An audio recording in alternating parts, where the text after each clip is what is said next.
السلام علیکم۔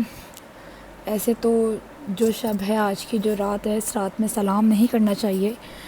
اس رات میں صرف یہ بولنا چاہیے کہ السلام علیکم یا ابا عبداللہ الحسین، کیونکہ ہم خدا نہ خواستہ جب ہمارے گھر میں کوئی مرتا ہے نا، تو جب وہ کوئی آتا ہے تو ہم یہ نہیں بولتے کہ السلام علیکم یا خوش آمد نہیں کرتے اس کو، ہم بس اس کو پرسہ دیتے ہیں۔ تو اسپیشلی شب عاشور آج کی رات ایسی ہونی چاہیے کہ اگر آپ کسی کو دیکھ بھی رہے ہو نا، بجائے اس کے کہ آپ سلام کر رہے ہو، آپ اس سے مل کے پرسہ دو اس کو۔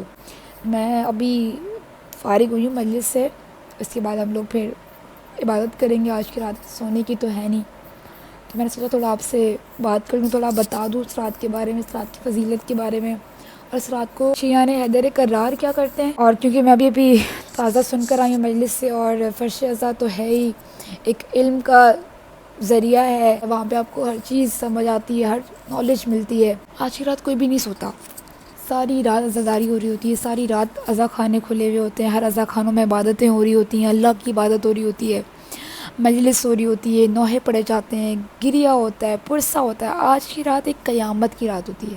آج ہر ماں کے پاس اپنا بیٹا ہے، آج خیمہ گاؤں میں ہر ماں اپنے بچوں کو تیار کر رہی ہے کہ صبح تمہیں مولا حسین کے لیے قربان ہونا ہے، تمہیں صبح قربانی دینی ہے اپنی۔ خیموں میں سمجھا رہی ہیں، بتا رہی ہیں، خوش ہیں کہ صبح ہم قربانی پیش کریں گے اللہ دین بچانے کے لیے۔ شب عاشور ہے تو اس میں جو اعمال ہوتے ہیں، جو کرنا چاہیں، 4 رکعت نماز ہوتی ہے، ٹھیک ہے، نیت کی جاتی ہے سورہ الحمد کے بعد 10 دفعہ آیت الکرسی، دوسری رکعت میں سورہ الحمد کے بعد سورہ ناس، پھر اس کے بعد دوبارہ نیت باندھتے ہیں، 2 رکعت نماز پڑھتے ہیں، سورہ الحمد، دین 10 دفعہ سورہ فلق، پھر دوبارہ پڑھتے ہیں تو سورہ اخلاص، مطلب یہ 10 دفعہ پڑھتی ہے۔ تسبیح پڑھی جاتی ہے اس دن، اور تسبیح بھی آپ 100 دفعہ واللہ احد پڑھ لو۔ عاشور کی صبح ہونا تو جسٹ میک شور کہ نہ آپ اپنے بال بناؤ، نہ آپ کسی سے ہنس کھیل کے بات کرو، جو مسلمان ہیں، میں مسلمانوں سے بات کر رہی ہوں، ان سے تو میں بات نہیں کری جو ان دنوں کو ہالیڈیز سمجھ کے، مینی ویکیشن سمجھ کے انجوائے کر رہے ہیں، ٹلی مار رہے ہیں، گھومنے پھرنے جا رہے ہیں، میں ان سے بات ہی نہیں کر رہی۔ جو کم مناتے ہیں میں ان سے بات کر رہی ہوں۔ زیادہ تر تسبیح پڑھتے ہیں ہم لوگ، اللہ کا ذکر کرتے ہیں، نماز پڑھتے ہیں، اور پھر پرسہ دیتے ہیں بیوی کو، اور مجلس سے ہوتی ہیں، خانے کھلے ہوئے ہوتے ہیں۔ آج بھی جلوس ہے، مردوں کو تو جلوس ہوتے ہیں، تو جلوس میں عزاداری میں ہوتے ہیں۔ ہمارا بھی یہی، ابھی بھی 3-4 مجلسیں ہمارے محلے میں ہی تھیں، تو مجلسوں سے فارغ ہو کے ابھی فری ہوئے ہیں۔ آج سونا نہیں ہے کیونکہ آج خیمے میں سب جاگ رہے ہیں، سب بیویاں جاگ رہی ہیں، اہل بیت جاگ رہے ہیں، صبح ہونے کا انتظار کریں۔ صبح ان کو پتہ ہے کہ صبح ہوگی تو سب کچھ لٹ جائے گا۔ مولا کا جو لشکر تھا وہ سب اللہ کی عبادت میں مصروف ہیں، کیونکہ امام حسین نے ایک رات کی مہلت مانگی تھی، کیونکہ اگر میں تھوڑا سا بتا دوں، جنگ 9 محرم کو ہو جاتی، اور یہ مہلت پتہ ہے مولا حسین نے کیوں مانگی تھی؟ مولا حسین نے یہ مانگی تھی کہ کاش ان 9 لاکھ کے مجمع میں کوئی تو ہو ایسا جو آ جائے، جس کو جنت میں جانے کا شوق ہو، جس کو لگے کہ ہاں میرے جنت میں جانا، جو یہاں میری سائڈ آ جائے، اپنے جنت کا انتخاب کرے اور میرے لشکر میں آ جائے۔ تو 10 کی رات آئی نا، تو مولا نے اپنے پورے لشکر کو بلایا، ان سے بولا کہ جو جانا چاہتے ہیں نا وہ جا سکتے ہیں۔ مطلب آپ یہ دیکھیں کہ یزید پتہ نہیں کتنے ملکوں سے اپنی فوجیں منگا رہا تھا، مولا حسین کو دیکھیں جو اس کے 72 سپاہی تھے لشکر میں، ان کو بھی کہہ رہے ہیں کہ جس کو جانا ہے جائے۔ ایون کہ امام حسین نے بتیاں بند کر دیں کہ بھائی جو جا سکتا ہے وہ جائے، میں کسی کو نہیں روکوں گا۔ جو بھی تھے انہوں نے بولا نہیں، ہمارا مال جان سب آپ پر قربان۔ مطلب کون ایسا بد نصیب ہوگا جو آپ کے ساتھ جنت میں جانے کے بجائے آپ سے دور ہو؟ آپ کے ساتھ جنت میں جانے کا راستہ کون چھوڑ سکتا ہے؟ عاشور کا دن نمودار ہوا، فجر سے شروع ہوا، اذان علی اکبر سے شروع ہوا۔ تو میں ان سب میں نا آپ کو جناب حر کا ایک واقعہ بتاؤں گی کہ بیسیکلی شہزادہ قاسم، شہزادہ علی اکبر، شہزادہ علی اصغر، مولا عباس، مولا حسین، ان سب کے واقعات تو ہر کوئی جانتا ہے، سب کو پتہ ہے، بٹ حبیب ابن مظاہر اور جناب حر یہ ایسے ان کے واقعات شاید کسی کو پتہ بھی نہیں ہوگا، بہت کم لوگوں کو اس چیز کا پتہ ہوتا ہے، اور ذکر بھی بہت کم ہوتا ہے۔ مولا حسین کا قافلہ جب کربلا کی طرف آ رہا تھا نا، حر سپہ سالار تھا، یزید کی آرمی میں سے تھا حر، تو وہ جنہوں نے امام حسین کو دھوکے سے جب کربلا بلایا تھا نا، ان میں حر بھی شامل تھا۔ حر کا لشکر تھا جو امام حسین کو کربلا کی طرف لے کر آ رہے تھے، یہ کہہ کر کے کوفہ کے لوگ جو ہوں گے، لوگ آپ کا ساتھ دیں گے۔ خیر وہ بہت لمبی بات ہو جائے گی کہ ہوا کیا تھا، کہ بیعت کرنی تھی۔ یزید نے کہا، یزید امام حسین کو یزید کی حکومت سے کوئی لینا دینا نہیں تھا، پرابلم نہیں تھی. پرابلم جب اسٹارٹ ہوئی جب یزید نے بولا کہ ہماری بیعت کرو. بیعت کا مطلب ہوتا ہے کہ ان کی شریعت ماننا، ان کا اسلام ماننا، جس طرح وہ جو شریعت لائیں گے اس چیز کو ایکسیپٹ کرنا. اور یہ چیز سوائے اہل بیت کے اور کوئی بھی نہیں کر سکتا، کیونکہ حضور پہلے ہی بول کے گئے تھے کہ میرے بعد میرے اہل بیت اور میرا قرآن ہے. یزید کا جو اسلام تھا نا، میں نے وہ تھوڑا پڑھا ہے، نیٹ پہ پڑھا تھا، میں اپنی کزن سے بھی پوچھا. یزید کی جو شریعتیں تھیں، یزید کا جو اسلام، جس طرح کا اسلام وہ لے کر آنا چاہ رہا تھا نا، اگر وہ اسلام آج ہوتا نا تو ہمارا پتہ نہیں کیا ہی ہوتا. تو امام حسین نے کہا ٹھیک ہے آپ اپنا کرو، میں اپنی اہل و عیال لے کے میں مدینہ چھوڑ رہا ہوں. تو امام حسین کو دھوکے سے بلایا گیا تھا یہ کہہ کے کہ کوفے کے جو لوگ ہیں نا وہ بھی مولا حسین کے ساتھ ہیں.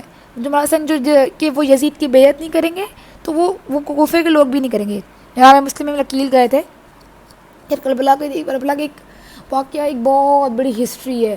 کبھی ہسٹری کو آپ مطلب میں بھی پڑھتی ہوں، مجھے زیادہ نہیں پتہ، بٹ جتنا مجھے پتہ ہے کہ مجھے تھوڑا انٹرسٹ بڑھنے لگ گیا ہے تو میں پڑھنے لگ گئی، کیونکہ ہم نے مصائب تو سنے ہیں، مصائب تو بہت سن لیے کہ کس طرح زین سے زمین پہ مطلب شہزادے آئے جو شہید آئے. لیکن نا مجھے تھا کہ اندر سے کہ بھائی مجھے ہسٹری جاننی ہے کہ ہوا کیوں تھا. تو کچھ لوگ کہتے ہیں نا کہ بھائی جب پتہ تھا تو گئے کیوں، امام حسین گئے کیوں؟ بھائی ان کو دھوکے سے بلایا گیا تھا کربلا. جناب مسلم بن عقیل کی شہادت کیسے ہوئی؟ ان کو دھوکے سے خط لکھوا کے بھجوایا گیا تھا. اور امام حسین تو مکہ گئے تھے، پھر مکے سے انہوں نے مکے کو اپنے حج کو عمرے میں تبدیل کر کے پھر کربلا پہنچے ہیں وہ.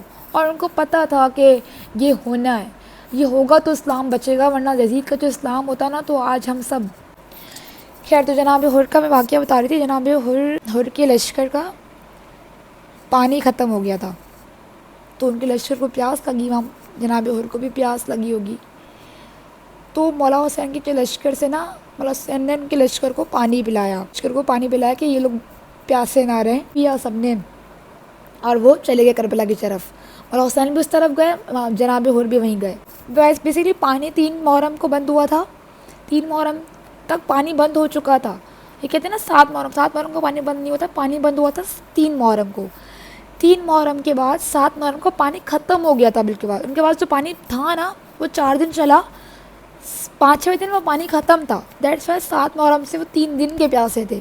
تو پانی انہوں نے یزیدوں نے بہت پہلے سے ہی بند کر دیا تھا. عاشور کی صبح ہوئی جب دیکھا کہ امام حسین پہ پانی بند ہو گیا اور پھر بھی ظلم کر رہے ہیں، ایک ان کے جوان آ رہے ہیں، شہید ہو رہے ہیں. تو جیسی صبح ہوئی نا، صبح نمودار ہوئی. جناب وہ کہتے ہیں نا کہ اللہ جس کو چاہتا ہے نا، اللہ جسے چکھے. اللہ جس کو چاہتا ہے نا وہ حر کے دل میں آیا، وہ پھر کوئی بھی بہانہ بن جاتا ہے. تو حر کے دل میں آیا کہ ہاں، مطلب اس کے دل میں آیا کہ ہاں میں نے مولا حسین کے لشکر نے ہمیں پانی پلایا تھا جب ہم لوگ کربلا آ رہے تھے. تو وہ کہیں نہ کہیں اس کی وہ اچھائی نا اس کے سارے اس پہ بھاری پڑ گئی.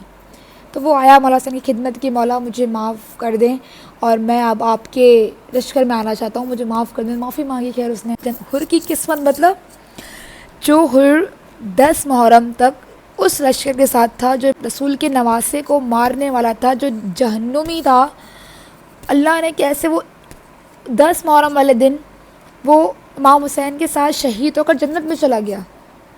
مطلب یہ ایک بہت بڑا لیسن ہے ہم سب کے لیے کہ ہم یہ سوچتے ہیں نا کہ ہم بہت گناہ گار ہیں، پر اللہ نے بتا دیا کہ گناہ گاروں کے لیے مطلب کتنا ایزی ہے. آئی تھنک مجھے وہ اپروپریٹ ورڈز بولنے نہیں آ رہے، but I hope my message is conveyed کہ میں بولنا کیا چاہ رہی ہوں. جو حر تھا وہ حر علیہ السلام بن گیا.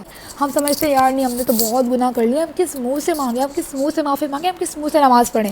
ہوتا ہے نا کہ میں بھی ایسی تھی، میں کبھی بہت گناہ میں جکڑی ہوئی ہوتی تھی. میں بولتی تھی یار میں کس منہ سے نماز پڑھوں، اللہ نے بولے گا تو اتنے گناہ کیے ہیں. تو ہم نا وہ چیز ذہن میں رکھ کے بہت پیچھے چلے جاتے ہیں کہ نہیں یار، پر ہم بھول جاتے ہیں کہ اللہ بہت بڑا کریم ہے. ہمارا یہ ہوتا ہے کہ ہم پہلی محرم سے لے کر 9 محرم تک سب شہادتوں کا ذکر کرتے ہیں، کیونکہ سب شہادتیں ایک ہی دن ہوئی تھی 10 محرم کو. بٹ کیونکہ ہم ایک دن میں سب کے مصائب نہیں پڑھ سکتے تو ہم نے وہ سارے پورے عشرے 10 دن وہ دن ڈسٹریبیوٹ کر دیے ہیں. تو جب پتہ ہے جب آپ پورے ترتیب سے لے کر جب آپ پورے سب کی شہادتیں سن رہے ہوتے ہیں نا، پھر فائنلی جب 10 محرم کا دن آتا ہے نا، 10 محرم کا دن ویسے ہی بہت بہت بڑا دن ہوتا ہے. 10 محرم کی مٹی عجیب سی ہوتی ہے، کیونکہ جب میں نکلتی ہوں نا باہر جب مجلس وغیرہ کے لیے، میری سر ہوتا ہے کسی نے بھی کوئی مٹی اٹھا کے اسے کی بھی مٹی ہوتی ہے کہ میرے منہ پہ جو باقاعدہ چپک جاتی ہے میرے منہ پہ وہ مٹی. تو مجھے سمجھ آتا ہے کہ 10 محرم کا دن کتنا قیامت کے اس دن تھا. پورے 9 دن وہ سب کی شہادتیں سنتے آتے ہیں اور دیکھتے ہیں کہ مولا حسین نے کس طرح ہر کسی کا لاشا اٹھایا اور گئے. پھر جب ہم 10 محرم کو عصر کے وقت جب عصر ہو رہی ہوتی ہے تو جب اس وقت جب امام حسین کے مصائب پڑھے جاتے ہیں نا، ایسا دل ہوتا ہے کہ ایسا لگتا ہے کہ بس کچھ ہو جائے. میں بولتی ہوں، لوگ بولتے ہیں آپ لوگ ماتم کیوں کرتے ہو؟ میں بولتی ہوں یار ہم زندہ کیسے رہتے ہیں؟ ہم اتنے مصائب سن رہے ہیں، یہ مصائب سن کے ہم زندہ کیسے ہیں؟ انسان اتنا ڈھیٹ کیسے ہے کہ وہ زندہ رہ کے وہ سب سن رہا ہے؟ ارے نواسہ رسول پہ اتنا ظلم 6 مہینے کے اصغر پہ اتنا ظلم، اور ہم جیسے انسان بیٹھ کے سن کے صرف رو رہے ہیں، صرف ماتم کر رہے ہیں. جو لوگ تنقید کرتے ہیں نا، خیر میں تو ایسے اوائڈ کرتی ہوں ان سے بات کرنا. میں بولتی ہوں یار لوگ کس منہ سے کہتے ہو، کس منہ سے کہتے ہیں؟ خود گھوم پھر رہے ہوتے ہیں. ایون میری جاننے والی، میری بہت قریبی جاننے والی ڈورمن مال جا رہی ہے، گھوم رہی ہے، پھر رہی ہے، ٹھیک ہے، آئی ڈونٹ جج، ہر کسی کا اپنا طریقہ ہوتا ہے. بٹ چلو وہ لگا رہی تھی، میں نے اس کو اگنور کیا کہ چلو ہر کسی کا اپنا ہوتا ہے.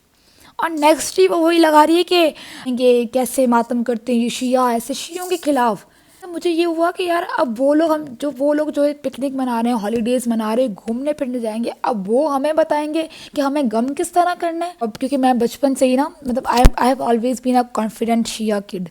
مطلب میں فخر سے بتاتی تھی میں شیعہ والے تھے، شیعہ مسلمان، شیعہ مسلم ہوں، بہت فخر سے بولتی تھی بچپن سے ہی. تو میرے نا اسکول کالج میں بھی سب کو پتا تھا فروہ شیعہ ہے، اور فروہ سے کوئی بحث نہیں کرنی شیعوں کے بارے میں، اس کو پتہ ہے اس کی ہٹ جائے گی. ابھی ایون کہ یونیورسٹی میں ابھی ایسا ہے، یونیورسٹی میں سب کو پتہ ہے کہ ہاں یہ شیعہ ہے. But at the same time مجھے دوسروں کے مذہب کو رسپیکٹ کرنا بھی آتا ہے. مجھے پتہ ہے کہ کسی کا اپنا مذہب. محرم کا جوش جذبہ، اتنا جذبہ ہوتا ہے لوگوں میں، اتنا جذبہ ہوتا ہے کہ لوگ اپنا گھر چھوڑ کے، مطلب ورنہ ویسے کوئی اپنے گھر پہ ذرا جا کے دکھائے، ورنہ اتنا سال ٹائم نہیں ہوتا کسی کے پاس بھی کہ کسی کے پاس چند منٹ کے لیے بھی جائے کسی کے گھر، اتنی زندگی مصروف ہوتی ہے. لیکن محرم میں وہی پورا دن ہم لوگ مجلسوں میں ہوتے ہیں، پورا دن ٹائم کیسے نکلتا ہے. یہ عزادار پتہ نہیں کیسے ٹائم نکالتے ہیں اپنے گھر بار چھوڑ کے، تھک جاتے ہیں. ایسا نہیں ہم ابھی میں بہت تھکی ہوئی ہوں، میری کمر ٹوٹ چکی ہے بیٹھ کے مجلس میں، کیونکہ ہم لڑکیاں ہیں تو آگے بیٹھتے ہیں، تو میری کمر ٹوٹ چکی ہے. بٹ پھر بھی نیکسٹ ڈے بولتے ہیں ہم تو جائیں گے مجلس ہم چھوڑ ہی نہیں سکتے. تو یہ پتہ نہیں، یہ بھی بڑا عشق کا ایک وہ ہے. ابھی تو بی زہرا نے بولا کہ ان کی بخشش میں کروں گی قیامت والے دن. تو انہوں نے ایسے ہی نہیں بولا، ان کو پتہ ہے کہ یہ لوگ اپنے گھر بار، اپنے بچے، اپنی فیملی چھوڑ کر میرے حسین کا غم سننے آتی ہیں، منانے آتی ہے، بتانے آتی ہیں، رونے آتی ہیں. تو شکر منائے، بہت خوش نصیب ہیں آپ لوگ جن کو یہ غم میسر ہوا ہے، ہر کسی کو نہیں ہوتا.